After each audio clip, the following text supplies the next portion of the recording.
महाकुंभ की दिव्यता, भव्यता और महाकुंभ के आयोजन को लेकर जो लगातार सवाल उठ रहे हैं, उन तमाम सवालों का जवाब दिया है अवधेशानंद गिरी जी ने। उन्होंने क्या कुछ कहा है, सबसे पहले हम आपको सुनवाएंगे और यह भी बताएंगे कि जिस तरह से कुंभ की जमीन को वक्फ बोर्ड की जमीन कहा गया है, उस पर भी जूना अखाड़े के महामंडलेश्वर ने अपनी प्रतिक्रिया दी है। विस्तृत रिपोर्ट आपको दिखाते हैं। हमारे साथ स्वामी अवधेशानंद गिरी जी महाराज हैं, जूना अखाड़े के आचार्य महामंडलेश्वर हैं। उनसे बात करेंगे क्योंकि कुंभ नगरी में मैं यहाँ मौजूद हूँ और यहाँ भक्त जो हैं आ रहे हैं। बहुत सुंदर अलौकिक इस समय दृश्य यहाँ पर नजर आ रहा है। महाराज जी क्या कहें? सारे संसार भर के वे जो हिंदू धर्म संस्कृति के संवेदनाओं से जुड़े हैं, ऐसे उपासक, जिज्ञासु, मुमुक्षु, योगी, संत, सत्पुरुषों का यहाँ आगमन हो चुका है। हज़ारों की संख्या में हर पल हर गली में बढ़ते हुए साधक देखे जा सकते हैं, फिर वो लाखों में और करोड़ों में। ऐसा एक अनुमान है कि 35 से 40 करोड़ तक श्रद्धालु यहाँ आएंगे। निकल कर आ रहे हैं कंदराओं से, गुफाओं से। न केवल ऋषि मुनि, मुझे तो ऐसा भी अनुभव हो रहा है कि हर कुंभ में यहाँ देवी देवताओं को भी हम अनुभव में देख सकते हैं। भारतीय एकता का कुंभ, भारतीय सामाजिक समरसता का कुंभ, ये डिजिटल कुंभ, हरित कुंभ, स्वच्छ कुंभ, स्वस्थ कुंभ इस बात का संदेश देता है कि हम भले ही जातियों में बटे हों, अलग अलग संप्रदायों में हम रहते हों, पर हम हिंदू सब एक हैं। हम भारतीय एकता का प्रदर्शन देने वाले प्राणी हैं। हम बड़े अत्यंत सभ्य, शिष्ट और शालीन हैं। हम सबके हित की कामना करते हैं, हम सबके शुभ की प्रार्थना करते हैं। इस तरह की एकता कहीं और नहीं देखी जा सकती। करोड़ों लोग जहाँ रहेंगे वहाँ कोई अपराध नहीं होगा, अफरा तफरी नहीं होगी, किसी तरह की कोई आप देखेंगे यहाँ कोई ऐसी प्रवृत्तियाँ नहीं होंगी जो अहितकर हों किसी के लिए। तो एक भारत की सभ्यता, शिष्टता, हम कितने शालीन हैं, संस्कारवान हैं, उसका दर्शन कुंभ में होता है। बिल्कुल महाराज जी, एक सवाल यह है कि सनातन जो है वो शाश्वत है, जिसका आदि है ना अंत है, लेकिन फिर भी इसको लेकर राजनीति होती है। किस तरीके से वक्फ बोर्ड जो है वो सामने आता है, कहता है कि महाकुंभ की जो ज़मीन है वो वक्फ की ज़मीन है, जहां गंगा स्नान किया जाएगा वो वक्फ की ज़मीन है। उसको लेकर आपका क्या रिएक्शन है? और ये भी कहा जा रहा है कि धर्म परिवर्तन जो है वो यहाँ पर हो रहा है। जी, यहाँ कुछ उनकी जो मान्यता है बड़ी भ्रामक है। ये धरती विक्रमादित्य की है, हर्षवर्धन की है, पुलस्त की है, और ये दिलीप अंगिरा की है। ये धरती है रघु की, राम की, कृष्ण की। ये धरती है शंकराचार्य की। ये कैसे उनकी धरती हो सकती है? वक्फ कहाँ से आ गया? कुछ हजार साल पहले ये धरती किसकी थी? वो जो जिनका अस्तित्व कुछ 100 साल पहले था वो यहाँ दिखाई नहीं दे रहे थे। जो ये बातें कर रहे थे 300 साल पहले, 400 साल पहले, तो उनके सारे पुरखे ही हिंदू थे। तो वक्फ की धरती कहाँ से आ गए? वो तो उनके अगर 300-400 साल पहले, 200-250 साल पहले देखें तो वो सारे के सारे हिंदू थे। इस धरती पर दो ही प्रकार के लोग रहते हैं, हिंदू रहते हैं अथवा जिनके पूर्वज हिंदू थे, और अगर उनके पूर्वज हिंदू थे तो वो हिंदू ही हैं। ये धरती हर्षवर्धन की है, एक पुलस्त की है। ये धरती कवि सुदुम्न शर्याती नभग नाभाग अम्बरीश की है। ये धरती राजा रघु की है। ये राम की धरती है।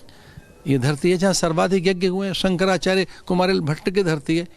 उन्होंने नाम तक नहीं सुने होंगे, इतने प्राचीन नामों की धरती है। ये धरती राम की है।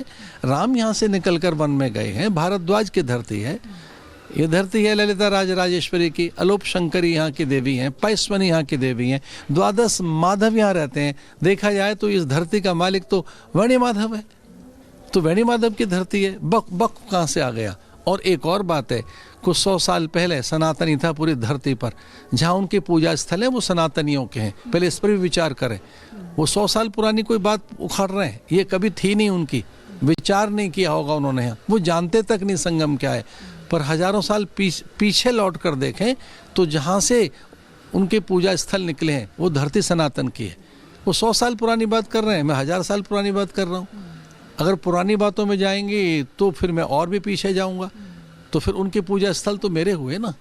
आज भी अजरबैजान में मंदिर है, कजाकिस्तान में, किर्गिस्तान में, उज्बेकिस्तान में, रशिया में मंदिर निकल रहे हैं। मैं तो बहुत आदर के साथ कह रहा हूँ, सऊदी अरेबिया में मंदिर निकल रहे हैं। वहाँ की धरती से अगर खुदाई करनी है तो मंदिर निकलेंगे। फिर मंदिरों को कौन देगा? तो दर्शकों, आस्था के इस महाकुंभ की तैयारियां बहुत ही दिव्य और भव्य तरीके से की जा रही हैं और ठीक अब से 5 दिन बाद इस महाकुंभ की शुरुआत होने वाली है। लेकिन सिक्योरिटी को लेकर तमाम जो इंतजाम है वो सबसे महत्वपूर्ण है, क्योंकि कुछ ऐसे ब्रीच मिल रहे हैं जिसको लेकर तमाम संभावनाएं खतरे की भी हैं। ऐसे में सुरक्षा के खास इंतजाम क्या है, कितने लेयर की सिक्योरिटी कुंभ परिसर में की गई है, इस रिपोर्ट में आपको दिखाते हैं। महाकुंभ में यहाँ पे मैं मौजूद हूँ और यहाँ पर सुरक्षा जो है वो चाक चौबंद है। जल थल नभ हर तरफ सुरक्षा पुख्ता यहाँ पर नजर आ रही है। तस्वीरें हम आपको लगातार इसलिए यहाँ पर दिखा रहे हैं, ये देखिए किस तरीके से लगातार पुलिस जो है वो यहाँ पर बैरिकेड्स लगाए गए हैं, काम कर रहे हैं। और आपको बता दें कि किस तरीके से यहाँ भारी संख्या में फोर्स की तैनाती है, क्योंकि अभी भी जो लोग आ रहे हैं, जो भक्तगण यहाँ पर आ रहे हैं, उनको भी कोई असुविधा ना हो इसलिए। और ये भी तस्वीर मैं आपको दिखाऊंगी, देखिए बाइक पर भी इसी तरीके से यहाँ पर अगर मैं दिखाऊं, ये देखिए बाइक पर भी यहाँ पुलिस ऑफिसर्स जो है लगातार ये जो रास्ता है, परेड रास्ता है, वहां पर लगातार गश्ती कर रहे हैं। और ये भी जानकारी मिली है कि कई पुलिस वाले ऐसे हैं जो सिविल यूनिफॉर्म में हैं और साथ ही साथ सिविल ड्रेस में है और साधु संतों के वेश में, कोई सफाई कर्मचारी के वेश में, इस तरीके से यहाँ की सुरक्षा पुख्ता की गई है। एक बार मैं वहां आपको बैरिकेड्स भी दिखा दूं, देखिए किस तरीके से बैरिकेड्स लगाए हुए हैं। इसलिए लगाए गए हैं ऐसे बैरिकेड्स कि जो भी भक्त यहाँ पर आ रहे हैं उनको असुविधा इसलिए ना हो, रास्ता यहाँ पर बताने के लिए कि अगर किसी को रास्ता नहीं पता है कहीं जाने का, तो यहाँ पर जो पुलिस ऑफिसर्स हैं, जो पुलिस कर्मी हैं, वो यहाँ पर इसीलिए खड़े हुए हैं कि उन भक्तों को रास्ता भी बता सके। और इस तरफ अगर आप देखेंगे तो ये देखिए पूरी कुंभ नगरी जो पूरी तरीके से बेहद खूबसूरती से भव्यता के साथ सजी हुई है। वहां पर आप देखिए किस तरीके से भोले बाबा का डमरू वहां पर आपको नजर आ रहा होगा। तो इसी भव्यता को देखने के लिए जो भी लोग यहाँ पर आ रहे हैं, पुलिस यहाँ पर चाक चौबंद नजर आ रही है। एक बार मैं आपसे बात करना चाहूंगी सर, यहाँ पर मैं देख रही हूँ कि इतने सारे पुलिसकर्मी हैं, बैरिकेड्स लगाए हुए हैं, किस तरीके से सुरक्षा व्यवस्था पुख्ता है? यहाँ पर जो भी वाहन आएंगे या व्यक्तिगत प्राइवेट लोग भी अगर आ रहे हैं तो उनका सर्चिंग होना है। कोई भी यहाँ पे अनहोनी की कोई भी आशंका हम लोग छोड़ना नहीं चाहते हैं। चाक चौबंद हमें व्यवस्था देखनी है, यहाँ की सुरक्षा व्यवस्था देखनी है। अच्छा, यहाँ पे बहुत कंफ्यूजिंग है, मतलब जो भी भक्त बाहर से आ रहे हैं उनको नहीं पता है कि कहाँ जाना है, तो क्या इसको लेकर भी आप उनको मार्गदर्शन करते हैं कि इस साइड जाइए? जी बिल्कुल, जो भी चीज़ें हैं हम यहाँ से बताते हैं। किसी को कहीं भी जाना है और हम लोग अपनी तरफ से जानकारी मुहैया कराते हैं उन्हें। ठीक है, बहुत बहुत शुक्रिया। तो देखिए यहाँ पर पुलिस ऑफिसर्स पूरी तरीके से मुस्तैद हैं और इसकी भव्यता, नव्यता और सुंदरता, अलौकिकता, जो भी शब्द बोला जाए वो कम यहाँ पर नजर आएगा। वो महाकुंभ की यहाँ पर नजर आ रही है, लेकिन पुख्ता व्यवस्था के साथ, पुख्ता सुरक्षा व्यवस्था के साथ।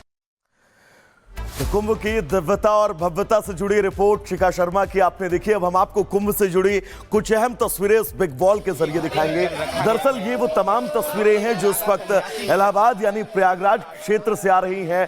तमाम साधु संत जो हैं वो कुंभ नगरी में पहुंच रहे हैं और न सिर्फ वो पहुंच रहे हैं बल्कि आप देख सकते हैं ये तमाम वो हठ योगी हैं जिन्होंने अपने आराध्य, अपने ईष्ट के लिए यहाँ पर हठ योग भी किया हुआ है। आप देख सकते हैं यहाँ पर साधु संतों के तमाम लोगों के पहुंचने के साथ ही उनके योग और हठ योग जो है वो भी अब प्रयागराज के इस परिसर में शुरू हो चुके हैं।